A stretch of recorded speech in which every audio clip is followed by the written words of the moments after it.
Ito yung kadenza sa bandang huli ng Catalunya ni Isaac Albeniz. So, mabilis yun pero bagalan lang muna ng konti.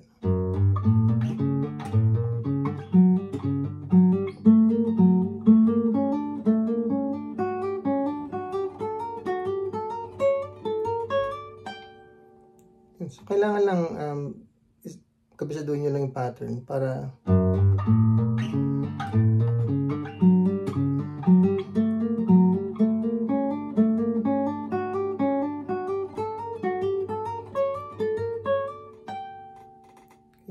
so yun lang, paulit-ulit lang hanggang makuha nyo. Tapos tsaka nyo lang bilisan pag kaya na.